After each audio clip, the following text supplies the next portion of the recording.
নমস্কার, ট্রাভেলার অলোক। কলকাতার কী উৎসব হয় তার একটা অন্যতম হচ্ছে কলকাতা ম্যারাথন। তো ম্যারাথন এবারে আয়োজন করেছিল টাটা, অর্থাৎ টাটা গোষ্ঠীর এতে উদ্যোগে কলকাতায় 15ই ডিসেম্বর ম্যারাথন শুরু হলো। প্রায় 10,000 অংশগ্রহণ করেছেন, 10,000 নারী পুরুষ সবাই মিলে। তো এই ম্যারাথন 25 কিলোমিটারের ম্যারাথন। এটা ময়দান থেকে শুরু হয়ে সোজা পার্ক সার্কাস, 7 পয়েন্ট হয়ে গড়িয়াহাট, প্রিন্স আনোয়ার হয়ে রাসবিহারী হয়ে আবার এসে ময়দানে মিশেছে। তো এই দীর্ঘ যে পথ ম্যারাথনের, সেই ম্যারাথন কলকাতায় অনুষ্ঠিত হচ্ছে প্রত্যেক বছরের মতন। এই 15ই ডিসেম্বর এটা অনুষ্ঠিত হয়েছে। এটা শহরের সত্যি একটা সচেতন মানুষকে করা, এবং সকালবেলায় এখনও সকাল 7টা, সেই 7টার সময় সবাই বেরিয়ে পড়েছে। এখানে বয়সের কোনো লিমিট নেই, যে কোনো বয়সে অংশগ্রহণ করতে পারে।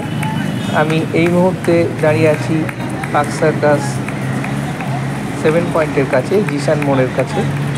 তো দেখতেই পাচ্ছেন দলে দলে, অর্থাৎ অসংখ্য, প্রায় 2 ঘন্টা ধরে এই ম্যারাথন অনুষ্ঠিত হচ্ছে। আর পুরো রাস্তাটা হচ্ছে এতটাই কভার করেছে। এটা একটা বার্তা সারা পৃথিবীর কাছে যে আমাদের কলকাতাতেও এরকম ম্যারাথন দৌড় হয়। আর এই ম্যারাথনে যারা অংশগ্রহণ করেন, অনেকে দেশ বিদেশ থেকেও এসছেন, তারাও এই ম্যারাথনে অংশগ্রহণ করছেন।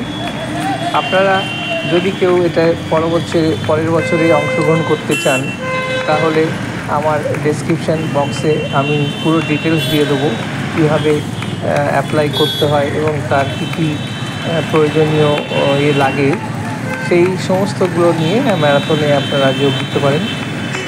এই ম্যারাথন একটা শান্তির প্রতীক, এবং আমরা কলকাতাবাসী যে পিছিয়ে নেই সারা বিশ্বের কাছে, সেটাও একটা বার্তা।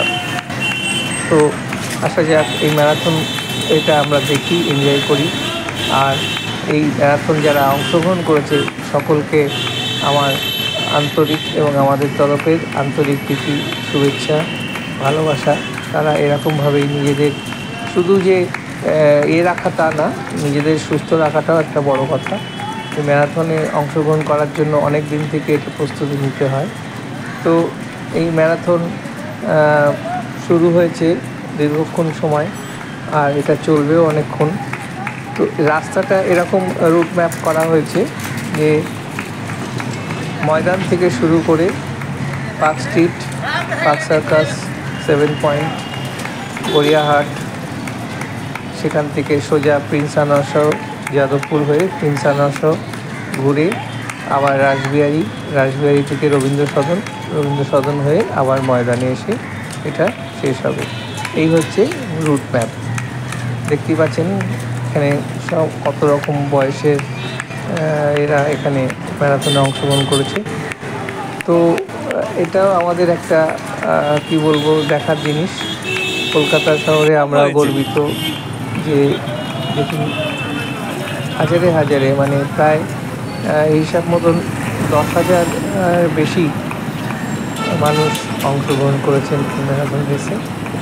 তো এটা আমারও খুব ভালো লাগছে, গর্বের ব্যাপার যে আমরা কলকাতাবাসী, যে কলকাতাতেও এরকম একটা বড় ম্যারাথন অনুষ্ঠিত হয়।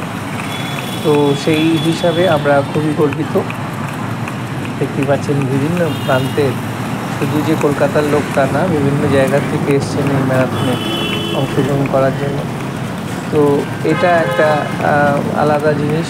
এই ট্রাম লাইন ধরে বরাবর রাস্তার একটা সাইড পুরো কলকাতা পুলিশকে ধন্যবাদ জানাই যে তারা এই ম্যারাথনে এই সুন্দর ব্যবস্থা করেছে, রাস্তাটাকে সুন্দরভাবে খালি রেখেছে, এবং প্রচুর সিভিক ভলেন্টিয়ার থেকে শুরু করে সার্জেন্ট থেকে শুরু করে অনেকেই এই এতে পার্টিসিপেট করেছেন, এবং তারা খুব সুন্দরভাবে এই ম্যারাথনে করেছে।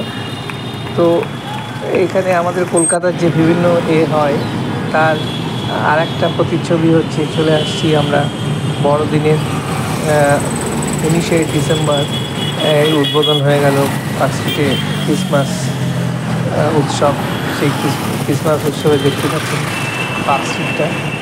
আমি ওপর থেকে দেখানোর চেষ্টা করছি, কারণ নিচে যেতে পারছি না। তো ওপরের এই যে পার্ক স্ট্রিট ব্রিজটা খুব সুন্দরভাবে সাজিয়েছে। আর এই পার্ক স্ট্রিট ব্রিজের নিচে দিয়ে নেমে নিয়ারেস্ট মেট্রো স্টেশন হচ্ছে পার্ক স্ট্রিটে নেমে পুরো পার্ক স্ট্রিট রাস্তাটা ধরলে অনেক কিছু দেখতে পাচ্ছি। এখানে খাওয়া দাওয়ারও ব্যবস্থা আছে। অ্যালেন পার্ক, এই অ্যালেন পার্কের ফুড প্লাজাও তৈরি হয়েছে। তো সব মিলিয়ে বড়দিনের একটা আলাদা উৎসবের মেজাজ কলকাতা এখন। সেই উৎসবের মেজাজকে নিয়ে আমরা যে কোনো ধর্মকেই বিশ্বাস করি, এবং সেই ধর্মের যে তাদের যে বিভিন্ন অনুষ্ঠান, সেই অনুষ্ঠানগুলোকে আমাদের রাজ্য সরকার থেকে শুরু করে সবাই খুব সুন্দরভাবে এটাকে পার্টিসিপেট করি। এবং দেখতেই পাচ্ছেন পার্ক স্ট্রিট থেকে শুরু করে আপ টু রবীন্দ্র সদন পর্যন্ত এরকম লাইটিংয়ে সাজানো আছে। অসাধারণ, মানে না দেখলে বিশ্বাস করা যাবে না। তো যদি আমার এই ভিডিওটা ভালো লাগে তাহলে অবশ্যই লাইক করবেন, শেয়ার করবেন, আর সাবস্ক্রাইব না করা থাকলে সাবস্ক্রাইব করবেন। ধন্যবাদ।